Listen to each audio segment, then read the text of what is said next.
Welcome to the In-Between, where shift happens. This podcast is for anybody who has ever found themselves in that space in between what was and what's going to be. That space where life happens.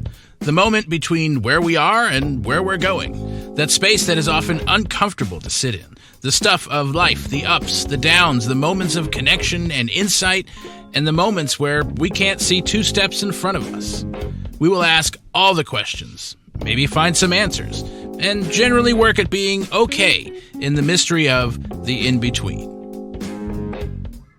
So for today's episode, we're talking about nature. Yay, nature. Nature, yes. Nature. America. Nature. America, nature.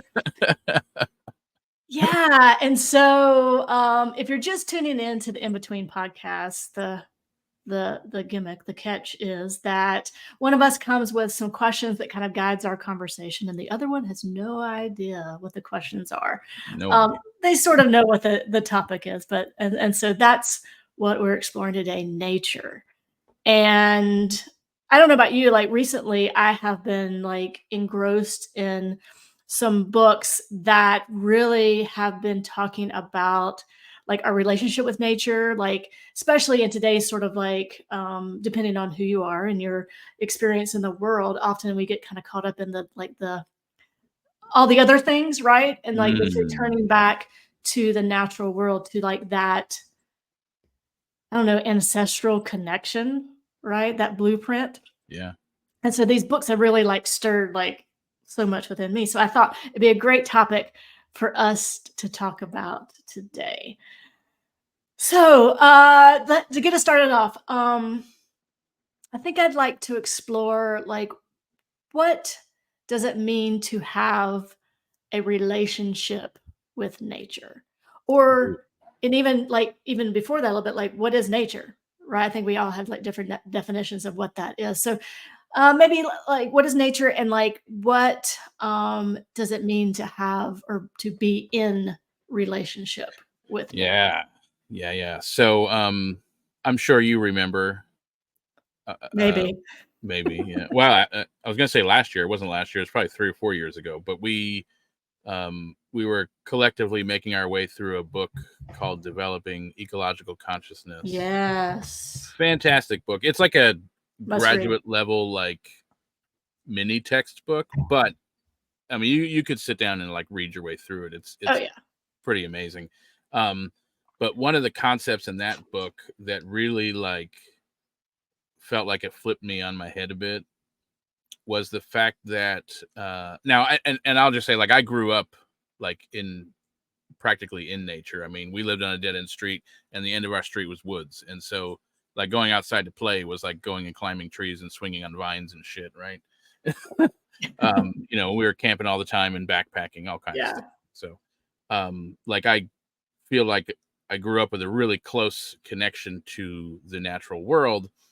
And yet, there I was 30 whatever years later reading this book where it was discussing this idea that somehow, somewhere along the line, like as humans, we decided that we are separate and above nature.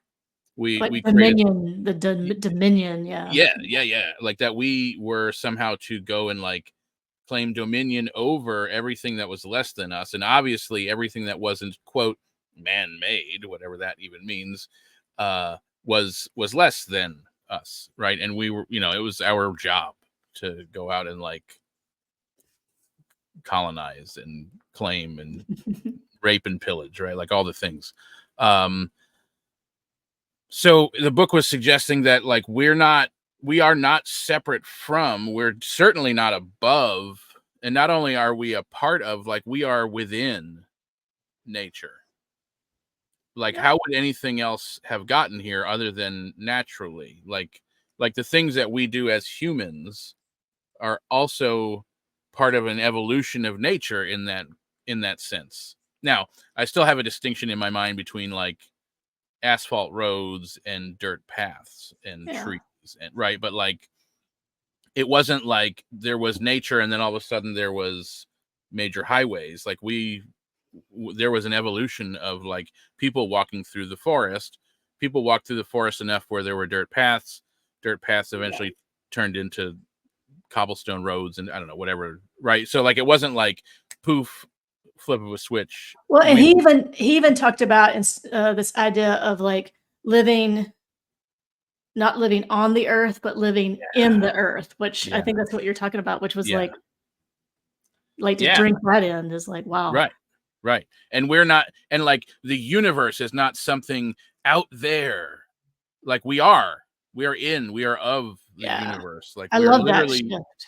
yeah, inside of it. And so there was a shift for me in those couple of chapters that like I don't really know that I can put into words, but it definitely changed, at least in some ways, how I view my relationship to nature and having a relationship to nature, because it's not something that I needed to like go find or go get back to. It Yeah. was something that's just naturally there.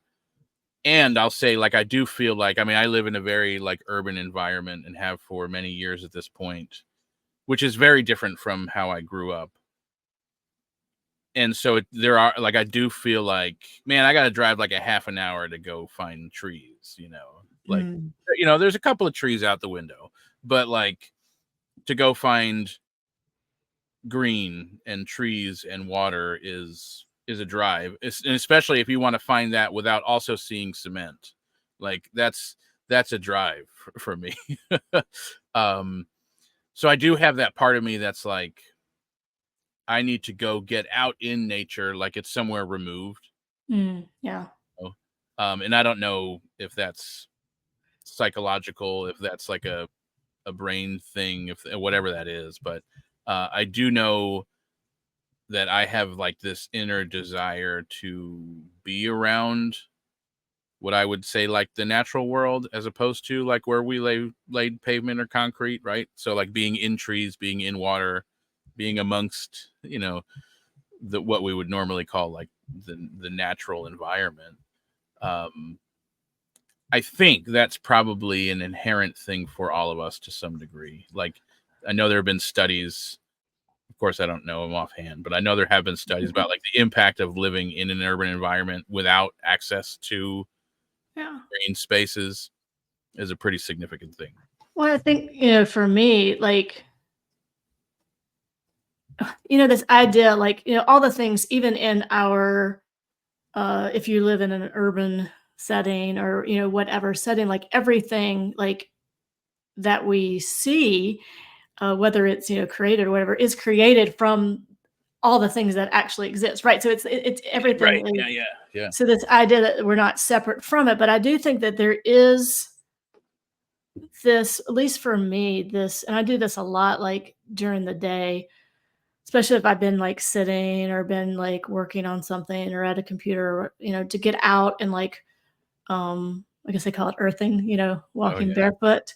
Yeah. Um, and I even did that the other day on a trail, like walking barefoot on this trail, and it was like this intentional like exploration of like what it feels like to connect to like and like it felt like the core of the earth, the core of the but it was almost more than that. It was like connecting to the core of myself, which then Yeah. connects to the core of, and I know that sounds like really mystical, and I guess it is, but it was just a very interesting awareness of how that intentional relationship in that moment with like the natural space around me, like somehow like clicked, like flipped a Mm, little switch in this awareness of some interconnectedness like within myself. It was this really yeah. interesting, and when and it created like the space where I could breathe a little bit more deeper.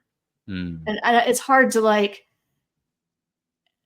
put into words, right? But it really was this. I felt like this kind of when you're in that space with another person and you're in a relationship and you're having these like deep conversations, that really deep connection. It was like the same thing, yeah. which was like, oh yeah, this is why like we are, I think, blueprinted for connection. And like some people are blueprinted for like social connection, but then some people also are blueprinted, I think we're blueprinted for this sort of other sort of connection that maybe is not too um, to people, but like to the right to like the Yeah. thing because it's all living. Yeah. It's everything has that life, and so it's like that connection with those different aspects. I don't know. It was just a really interesting awareness for me. Yeah. There is like, for me, there is like this sense of, it sounds cliche, but like balance that happens. Like when Mm. I get out in nature, like I don't know what else. Nature. Yeah, nature, murder.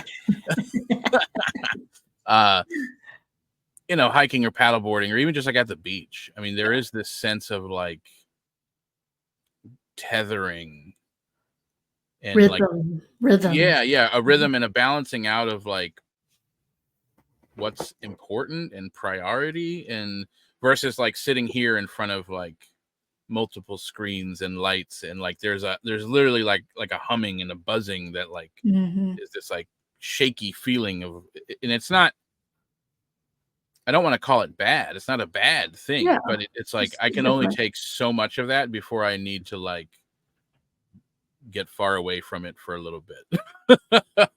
you know? Well, and I think for me, and I think this speaks to like relationship too, is like when you're in that space, for me, and this may not be true for everyone, and that's okay, but for me, not only does it call me into this like deeper relationship with like the things around me, but like myself, and that can be scary. I'm noticing that like I'm trying to be more intentional now that we've moved out of the city and Mm, into the mountains and nature.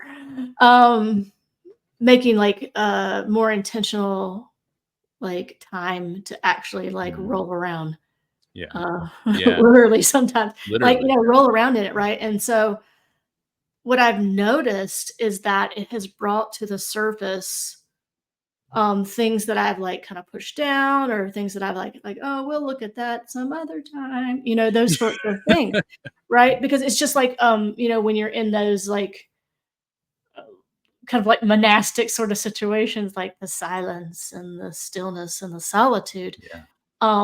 it can be a little unsettling at first because it brings like I don't know, for me, I'm like, "Oh, my thoughts are so loud," right? And so it's like but for me, I think the rhythm has like then lulled me into this like quiet acceptance of those thoughts and just a gentle looking at them. So it's really Yeah. interesting how it kind of I don't know. I think it quiets down some of the distractions and then brings those things to the surface, which like invites us to this deeper relationship. Yeah. Yeah. You know what that brings up for me?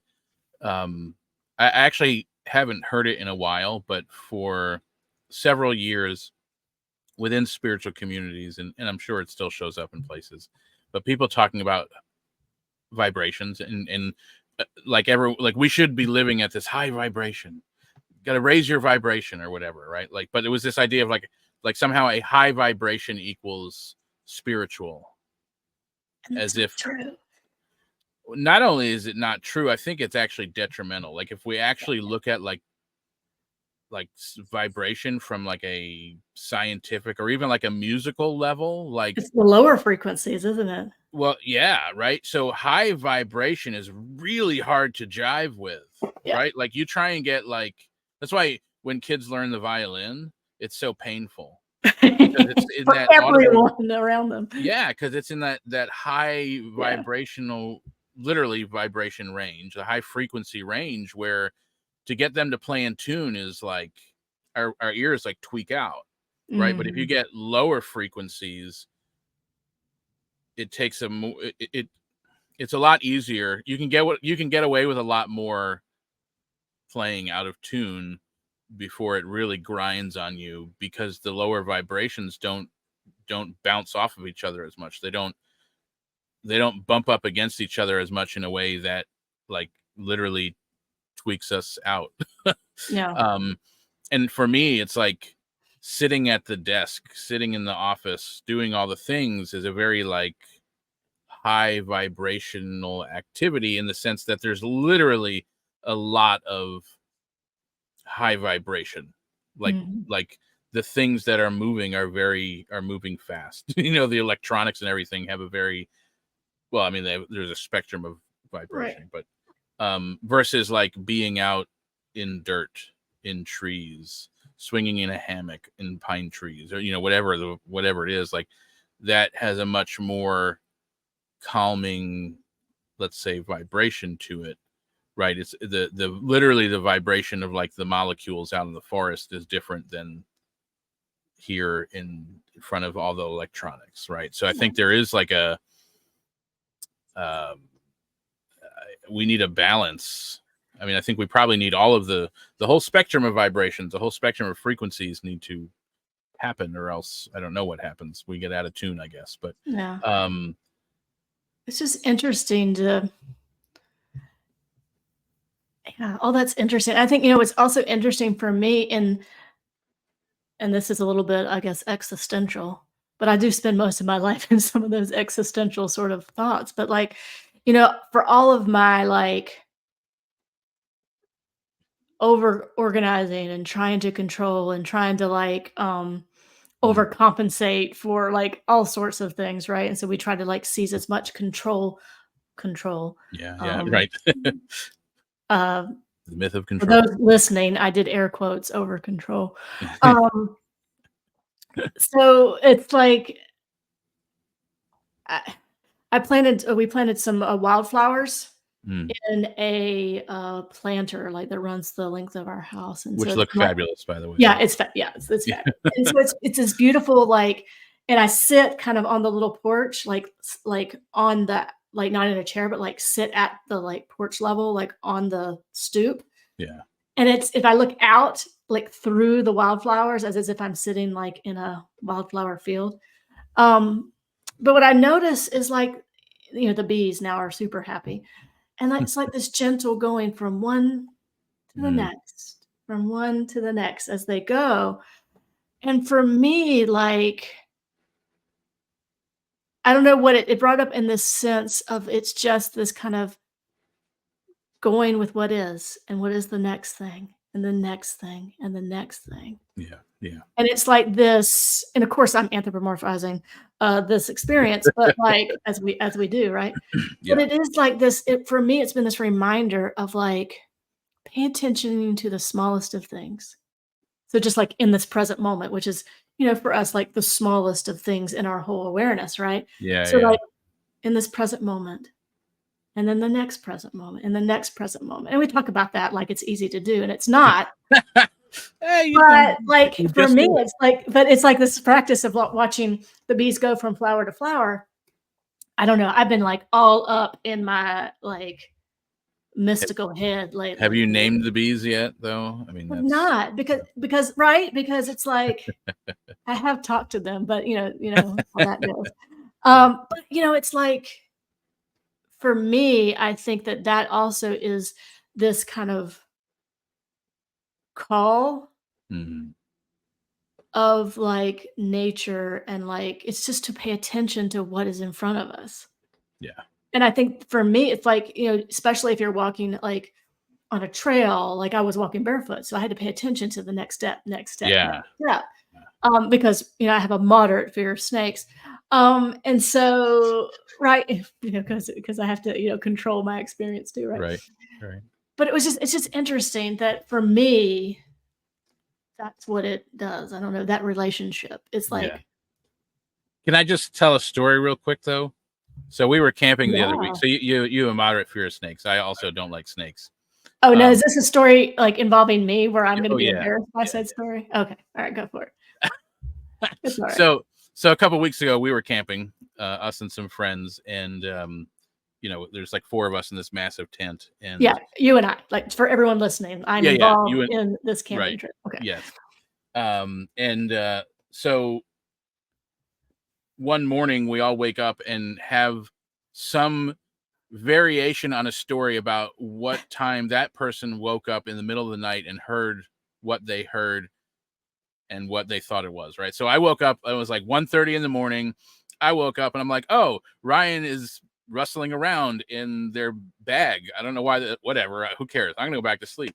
And then, somebody else was like, oh yeah, no, I woke up, I guess it was about that same time, and thought it was whatever, and somebody else. And then, I think it was you who were like, yeah, I don't know, I woke up and heard like snorting outside, and I thought maybe it was a bear, so I just like went back to sleep or what.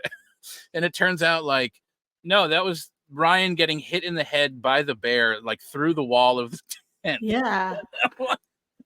So I just think it's funny. Like, I have a moderate fear of snakes, but like getting slapped in the head by a bear in the middle of the night No was like, there problem. was no reaction. It was like, oh yeah, that was just the bear that was, yeah. Anyway, it was Well, fun. and here's the thing. Well, and I think this, not to bring up this TikTok thing, but here's the thing. Never did I think, oh, that's a bear. I'm scared. I thought, oh, that's a person. And I had this fear, you know. Why is there a person outside our tent? Yeah, right. Right. Right. And so isn't that, it was like, Yeah. I don't know. I just brought that up. There's Yeah. Yeah. nowhere to go with that, but that was just interesting It that is what that it was is. Yeah. my thought too. Yeah. But Ah, my favorite part about the whole thing was like everybody had such a different understanding of what they thought happened. Like when you're half awake in the middle of the night because you hear something and your brain just fills in the gaps of what you think it is. And like nobody nobody had any reaction to the fact that it was actually a bear actually like doing things. hitting you through the wall of the tent. It was like, oh, it was a bear. Yeah, Okay, that makes sense. there. That makes That way works. more sense than why you would have been going through your backpack at 1:30 in the morning. Yeah. Well, you never know. You never know. What is it? How can we, we're talking about this like relationship, and it's not a relationship like in this way of like, I'm gonna go out and have a relationship with nature, right? It's not this kind of like, Yeah, but it's like, how can we foster and nurture this relationship yeah, with the natural world? Like, what are some ways, I guess, like that you have right. done that? And I'll share some ways that I Yeah, have, but yeah. Well, and I guess I mean, what comes to mind first is like, well, I've definitely been out in nature where the story I made up about other people that were also out in nature was they didn't get it. Y- I or get like, it. You don't get it. yeah. Or like you're hiking down the trail and somebody's hiking with like a speaker blasting music or something. And I'm like, nobody came out here to listen to your music. You came out here to be in nature, or whatever. It's a little arrogant, little Quite a bit. naturalist arrogance. Yes. Yeah. Um, but I think it's possible to be out in nature and not appreciate it or not be present to the fact or not care. Like maybe it doesn't matter to that person where they are. Maybe they're just content wherever they are, or maybe And that's they're okay. miserable wherever they are, or Yeah. whatever, right? Like, it's the story that I'm making up about what I think their experience should be.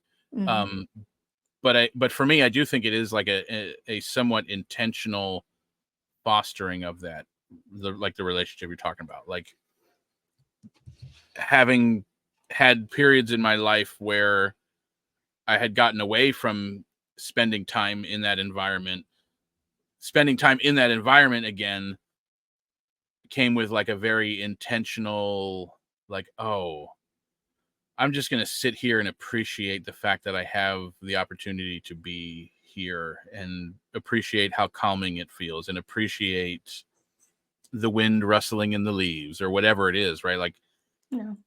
I think there's I have an appreciation for it because I was in it all the time when I was young, in nature all the time when I was young, and didn't think anything of it, and it was just what it was. And I feel like I kind of just had like some sort of understanding of what it meant to be in nature, but it wasn't like an intentional or conscious thing. And then so in my early adult life, spent a bunch of years not being in that environment, and then realized how much, like one day, like realized how much I missed that, and so started like intentionally finding the time to be in that environment again. And I mean, it just came with a whole other level of like appreciation for that environment and for the opportunity to be there, which I think like slowed it all down. It brought this Yeah. like mindfulness to it of like, ah, okay, yeah, we're here in this place now. This somehow feels special.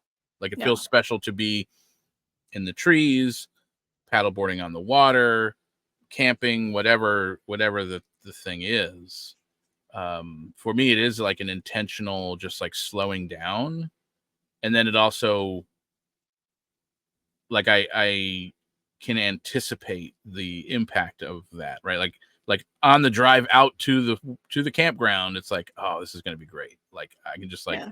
I can feel like the immediate like slowing down of everything, of the thoughts, of the vibration, like the energy of just like, I don't need to pay bills while I'm here because whatever, like I can just be here, you know? I'm in nature. They can't find me. Right. Yeah, right. Turn my phone off, or there's no service or whatever. Yeah. Yeah. Yeah, I feel that. I think it's interesting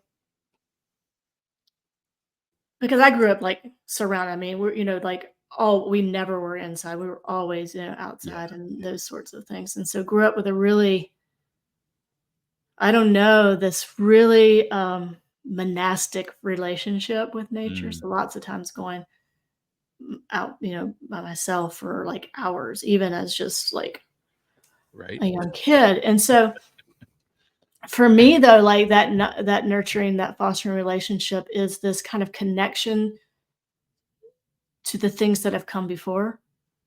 Mm, And I feel that really strongly, where we live, Asheville, North Carolina, Blue Ridge Mountains, which yeah. this mountain range is the oldest mountain range in the world. So it's like the grandmother Yeah. of, Yeah. of Yeah. mountain ranges, right? And so it's just interesting. It's that I do feel that ancestral energy. Yeah. And so I don't know, there's something about that. There's something about honoring the relationship that people have had prior to me, Yeah. honoring indigenous um, people and the relationship to the land and how that relationship was severed and whatnot through colonization and all the things and Yeah. like Yeah. trying to return back to that relationship and honoring that relationship somehow honoring it by like my own intentional mindfulness of the presence. I know it's a really for me, it's like this really communal connection. Yeah. It has and it's not been that way before. And so it's really interesting lately, and maybe it's because we talk a lot about connection, community, belonging, but it's this really intense sense of belonging. Mm, yeah. Um, Yeah. Yeah. belonging to the natural world. It's like this, I don't know, it's very You don't interesting. have to. You don't have to change anything to be there. Yeah, I don't have to Yeah. be anything. Yeah. Um, but And that's true for everybody. respectful. I Yeah. mean, Yeah. I don't have to be respectful, but like it's really interesting. And I'm not saying that I mean that everyone has to have this experience, but this is my kind of own experience, which is I don't know, it just has stirred within me like this kind of supporting like the things that we talk about a lot about Yeah. connection and fostering authenticity and vulnerability and those sorts of spaces. Recognizing that space already those spaces exist beyond like four walls or beyond screens or beyond little squares on a Yeah. computer screen, right? It's like this whole intertwining of things. It. I think it helps me put things into perspective too, in terms of the scale of life, the scale of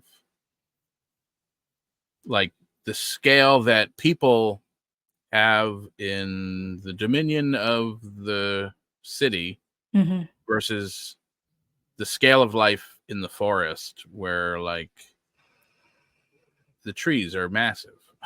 you know, where Yeah. do we fit in the forest? And so yeah, I think there is this like inherent like understanding of where we fit in, and it and there's also like something about the cycle, like the natural cycles of things.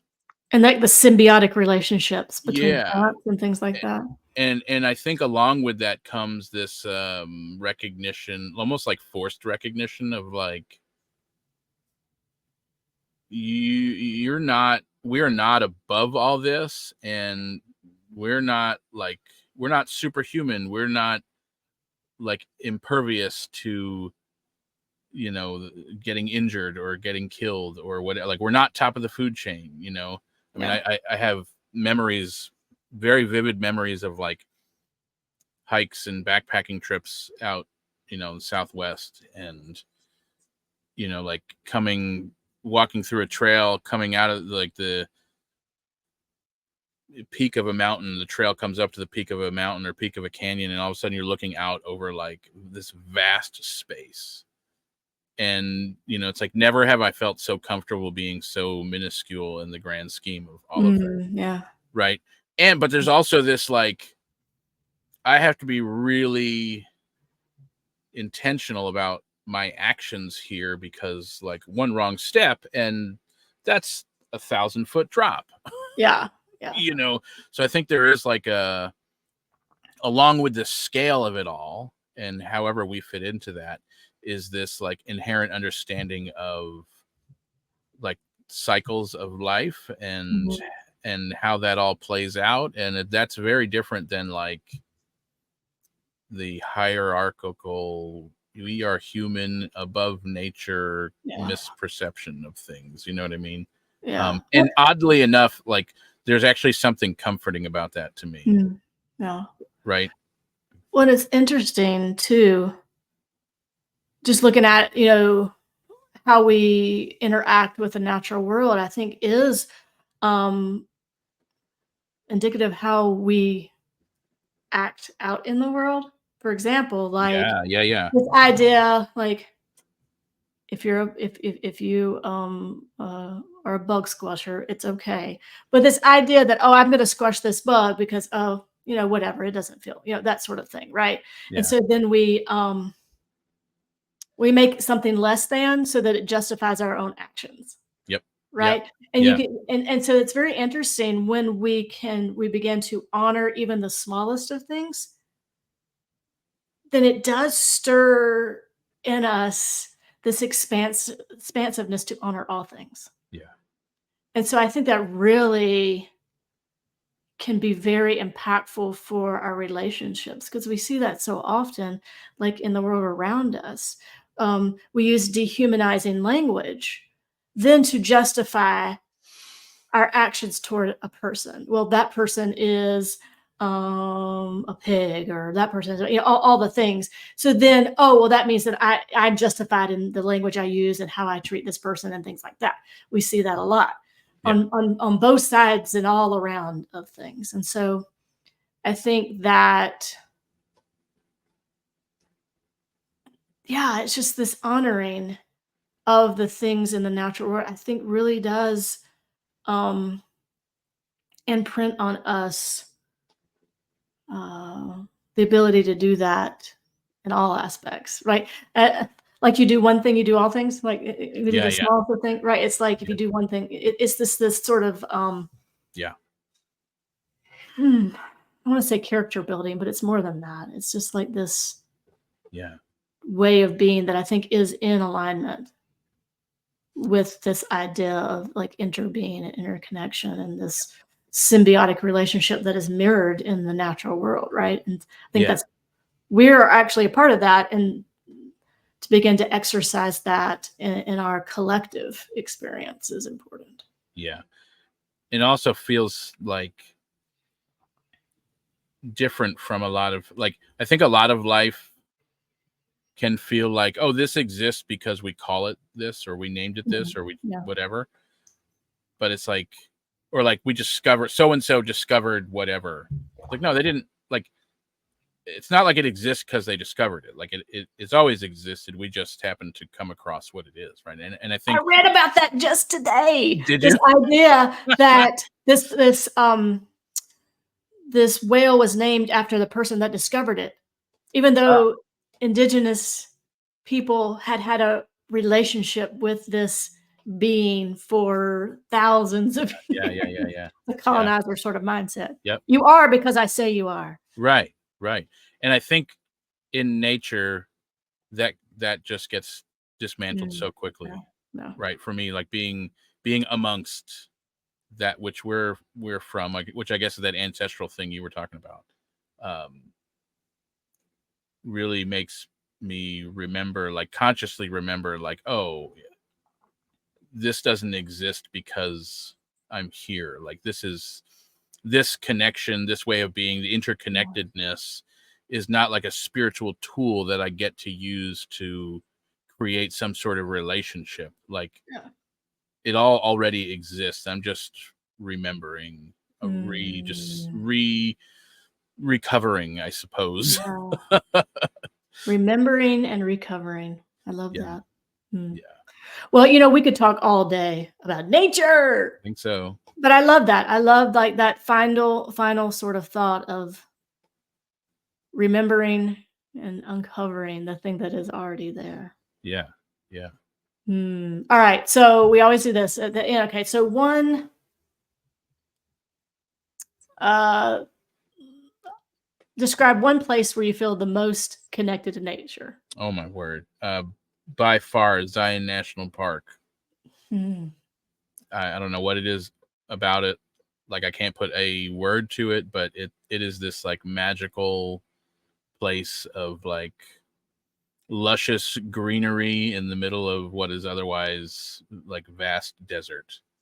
love that. Like, to the extent where like this almost shouldn't exist.